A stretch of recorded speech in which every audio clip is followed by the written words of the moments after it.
UK vote result, Labour wins big.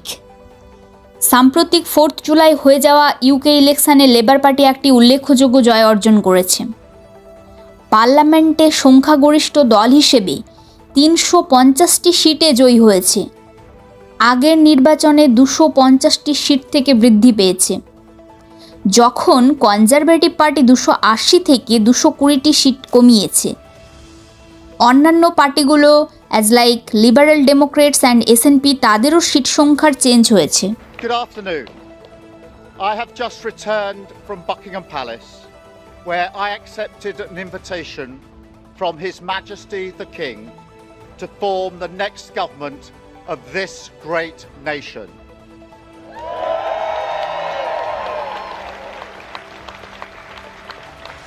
I want to thank the outgoing Prime Minister Rishi Sunak. His achievement as the first British Asian Prime Minister of our country. বর্তমান সরকারের স্ক্যান্ডেলস এবং mismanagement জনগণকে labour পার্টির দিকে ঠেলে দিয়েছিল। টানা 14 বছরের কনজারভেটিভ পার্টির এই যাত্রার অবসান ও জনগণের ভার্ডিক্ট লেবারের উপর গিয়ে পড়ল। এই গ্রেট ভিক্টরি ও স্যার কির স্টারমারের ফিউচার পলিসি, এই নিয়েই আজ আলোচনা করব। So welcome to my YouTube channel learn and travel with Suchismita. প্রথমে বলি, ইউকেতে টোটাল 650টি কনস্টিটিউয়েন্সির প্রতিটিতে একজন প্রার্থীকে বেছে নেওয়া হয়। নির্বাচনী এলাকার সবচেয়ে বেশি ভোট পাওয়া ব্যক্তি নিম্নকক্ষে সাংসদ হিসেবে নির্বাচিত হয়। ইংল্যান্ড, স্কটল্যান্ড, ওয়েলস, নর্দার্ন আয়ারল্যান্ডের মধ্যে টোটাল 650টি নির্বাচনী এলাকা রয়েছে। এখানে নির্বাচন প্রক্রিয়া হয় ব্যালটের মাধ্যমে। নির্বাচনের নিয়ম অনুযায়ী 326টি সিট পেলে সংখ্যাগরিষ্ঠ দল হিসেবে কোনো পার্টি ক্ষমতায় আসে। এই ইলেকশনে মেইন পলিটিক্যাল পার্টি ছিল লেবার পার্টি, লিডার ছিল Keir Starmer. Conservative party, also known as Tories party, Rishi Sunak leader ছিলেন। লিবারেল ডেমোক্রেটস ইডি ডেভি এর লিডার ছিলেন। SNP Scotland national party John Swinney এর লিডার ছিলেন। রিফর্ম পার্টি নাইজেল ফ্যারাজে এর leader ছিলেন। Total 98টি party এ বছরের ভোটে লড়েছিল। স্কুল, কমিউনিটি হলগুলোতে ইউকের ভোট প্রক্রিয়া সম্পন্ন হয়েছে। কনজারভেটিভ পার্টি গঠিত হয়েছিল 1834 সালে। 2019 সালে ডিসেম্বরে শেষ জেনারেল ইলেকশন হয়েছিল, যখন বরিস জনসন কনজারভেটিভ পার্টিকে ক্ষমতায় নিয়ে আসে। এরপর 2010 সালে লিবারেল ডেমোক্রেটের সঙ্গে জোটে প্রথম 5 বছর পিএম ডেভিড ক্যামেরনের অধীনে, তারপরে থেরেসা মে, এরপর বরিস জনসন। জনসন যে অবস্থায় পদ ছেড়ে চলে গেছিল, লিজ ট্রাস 45 দিনের জন্য পিএম পদে ইলেক্টেড হয়েছিল এবং অসফল ছিলেন। এরপর ঋষি সুনকের ওপর দায়িত্বভার আসে। 2020-তে এক্সিকিউটিভের চ্যান্সেলর পদে সুনক নির্বাচিত হয়েছিলেন। কনজারভেটিভের এবছরের ম্যানিফেস্টো ছিল ধার ঋণ হ্রাস করা, 2029 থেকে 30 সাল নাগাদ বার্ষিক 17.2 বিলিয়ন পাউন্ড কর কমানো, ইনফ্লেশনের ওপর এনএইচএসের ব্যয় বাড়ানো, 92,000 নার্স ও 28,000 ডক্টর নিয়োগ করানো, প্রতিরক্ষা ব্যয় মোট দেশজ উৎপাদনের 2.5% উন্নীত করা, ইউরোপে ব্রেক্সিট পরবর্তী সম্পর্ক গড়ে তোলা। এরপর আসছে labour party. Political alignment is centre left. গঠিত হয়েছিল 1900 সালে। টনি ব্লেয়ার ও গর্ডন ব্রাউনের অধীনে 1997 থেকে 2010 সাল পর্যন্ত ক্ষমতায় ছিল। এই পার্টির এবারের ম্যানিফেস্টো ছিল new industrial strategy, focus on wealth creation rather than raising taxes, প্রতি সপ্তাহে 40,000 স্বাস্থ্যতে অ্যাপয়েন্টমেন্ট যোগ করে এনএইচএসের ওয়েটিং সময় কাটানো, ক্যান্সার স্ক্যানার সংখ্যা দ্বিগুণ করা। রুয়ান্ডায় অ্যাসাইলাম সিকার পাঠানোর সরকারের এই যে পরিকল্পনা, এটাকে বাতিল করে দেওয়া। এর পরিবর্তে সীমান্ত নিরাপত্তা জোরদার করা ও ইউরোপের সঙ্গে সম্পর্ক উন্নত করা। এবছরের ইলেকশনে লেবার পার্টি 35% ভোট শেয়ার করেছে, 412টি সিট পেয়েছে। কনজারভেটিভ পার্টি 25% ভোট শেয়ার করেছে এবং 121টি সিট পেয়েছে। লিবারেল ডেমোক্রেসি 12% ভোট শেয়ার করেছে এবং 71টি সিট পেয়েছে এবং এছাড়াও অন্যান্য পার্টি বেশ কিছু সিট পেয়েছে। সুনকের ঘোষণার পর 30শে মে পার্লামেন্ট ভেঙে দেওয়া হয়, অর্থাৎ এই সময়ে সিভিল সার্ভেন্ট এবং লোকাল গভর্নমেন্টসকে নতুন উদ্যোগ থেকে বিরত থাকতে হবে। দেশটি এই সময়ে পার্দা নামে একটি সময়কালে প্রবেশ করে। পার্দা রাজনৈতিক পার্টিদের ভোটের প্রচার করতে বাধা দেয় না। এবার আসছি সুনকের এই ভরাডুবির কারণ কি। Foregone conclusion, analysis shows that's not true. But with prices high, economic growth low, and 4 conservative prime ministers in a row forced to resign since the 2016 Brexit referendum that saw the UK crash out of the Euro. এই অবসানের কারণ হিসেবে অনেকে মনে করছেন ঋষি সুনকের দলের মধ্যে বিভাজন, সুনক এই বিভাজনকে রুখতে পারেননি। তবে সুনকের কিছু সফলতাও রয়েছে। কোভিড পরবর্তী অর্থনীতিকে টেনে ধরেছিলেন, তার জন্য ফার্লো স্কিম থেকে শুরু করে বিভিন্ন স্কিম চালু করেন। কলেজগুলোতে 63% রেভিনিউ আসে ইন্টারন্যাশনাল শিক্ষার্থী থেকে এবং এই টাকাতেই কলেজগুলো চলছে। এই ইন্টারন্যাশনাল ফান্ডিং বন্ধ হয়ে গেলে কলেজগুলো কিন্তু বন্ধ হয়ে যাবে। এনএইচএসের লো স্কিল ওয়ার্ডগুলোতে ইমিগ্রেশন থেকে আসা লোকজনকে দায়িত্ব দেওয়া হয়।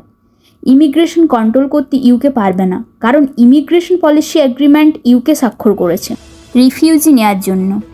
যেসব দেশের মানুষ ভার্নারেবল, পলিটিক্যাল অ্যাসাইলাম সংকট রয়েছে তাদের নিতে হবে। ইউক্রেন রাশিয়ার যুদ্ধের সময় থেকে ফুয়েলের মূল্য 3 গুণ বেড়ে গেছে। নিত্য প্রয়োজনীয় জিনিসপত্রের দাম বেড়েছে। সাধারণ মানুষেরা সুপারস্টোরগুলোতে গেলে তাদের আগে যেখানে 50 পাউন্ড খরচা হতো এখন কিন্তু সেখানে 100 পাউন্ড খরচা হচ্ছে।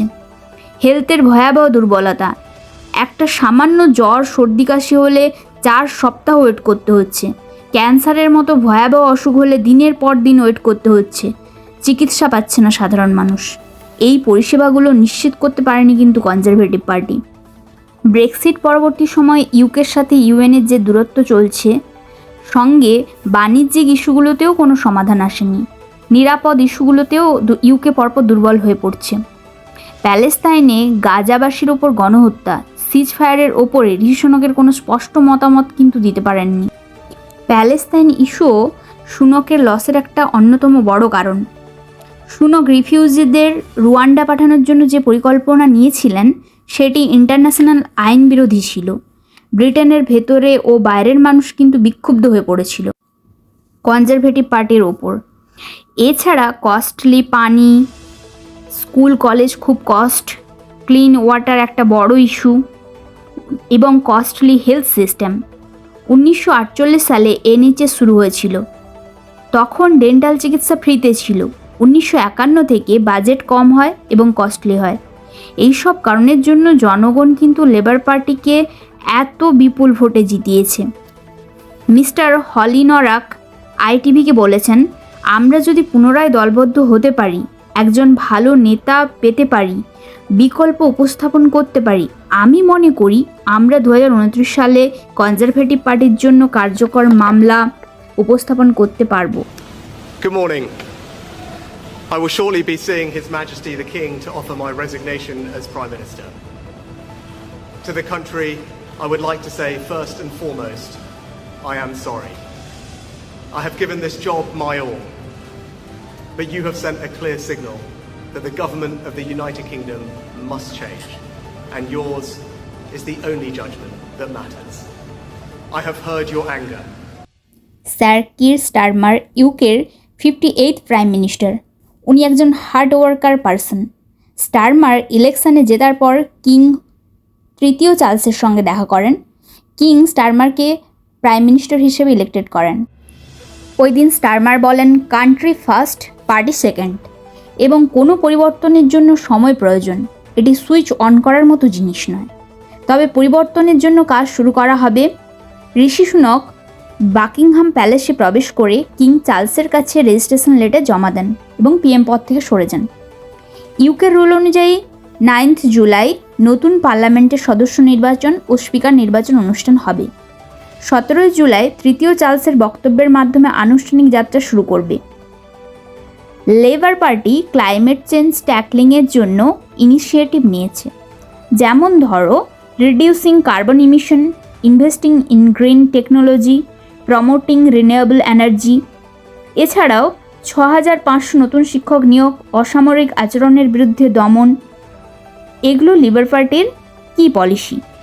লিবার পার্টির বর্তমানে চ্যালেঞ্জগুলি হলো ইনফ্লেশন 2% কমানো, বর্তমানে এটি কিন্তু 5%-এর উপরে রয়েছে। ইকোনমিকে ঘুরে দাঁড় করানো, ইউক্রেন, রাশিয়া, প্যালেস্তাইনের যুদ্ধ ও ইউরোপীয় ইউনিয়নের সঙ্গে যোগাযোগ, এগুলো খুব বড় চ্যালেঞ্জের মুখোমুখি থাকবে সরকার। ইমিগ্রেশন নিয়ন্ত্রণ করা, এটিও একটি খুব বড় চ্যালেঞ্জ। এছাড়াও এদের পলিসির মধ্যে হাউসিং এবং ইনফ্রাস্ট্রাকচার রয়েছে। লেবার হাউসিং ঘাটতি পূরণের জন্য ইনভেস্ট করবে, এর মধ্যে হাউসিং স্টোরেজ, সাশ্রয়ী মূল্যের বাড়ি রয়েছে। বিরোধী দলের এক নেতা মিস্টার হান্ট বলেন, আমরা ভাগ্যবান যে এমন একটা দেশে বাস করতে পেরেছি যেখানে বোমা বা বুলেট দ্বারা নয়, হাজার হাজার সাধারণ নাগরিক শান্তিপূর্ণভাবে বাক্সে ও কাগজের টুকরোতে ক্রস রেখে এই ধরনের সিদ্ধান্ত নেয়। তিনি আরও বলেন, ব্রেভ ইউক্রেনিয়ানরা প্রতিদিন মারা যাচ্ছে তাদের অধিকার রক্ষার জন্য। আমরা যা করেছি গতকাল, এবং আমাদের কখনোই উচিত নয় এটা মেনে নেওয়া। Thank you so much for that reception. What an amazing reception. We did it. You campaigned for it, you fought for it, you voted for it, and now it has arrived. Change begins now. ভোটাররা সরকার পরিবর্তনের বিষয়ে স্বস্তি ও আশাবাদের মিশ্রণ প্রকাশ করেছে। Media coverage মূলত লেবারের প্রতি ইতিবাচক হয়েছে। অনেক কমেন্টেটরসদের কার্যকর প্রচারাভিযান ও স্ট্রং পলিসি নিতে দেখা গেছে। ইন্টারন্যাশনালি ইউরোপিয়ান ইউনিয়ন ও ইউএসএ লিডাররা লেবার পার্টির লিডারকে কনগ্র্যাচুলেশন জানিয়েছে। হাউস অব কমন্সে এবারের ভোটে 335 জন এমপি ইন্ডাক্টেড হয়েছে। নতুন চ্যান্সেলর র্যাচেল রিভস বলেন, একটি অনিশ্চিত বিশ্বে ব্রিটেন ব্যবসা করার একটা জায়গা। নতুন লেবার গভর্নমেন্ট অর্থনীতিকে 1 নম্বর অগ্রাধিকার হিসেবে তৈরি করছে, পাবলিক সার্ভিসের উন্নতির জন্য অতিরিক্ত বিলিয়ন আনতে চায়।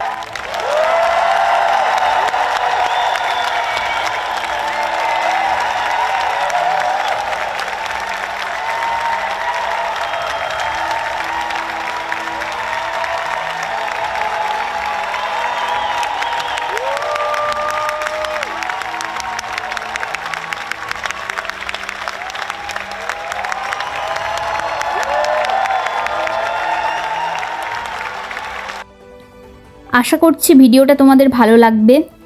আজ এই পর্যন্ত। তোমাদের সঙ্গে আমি ছিলাম সুচিস্মিতা।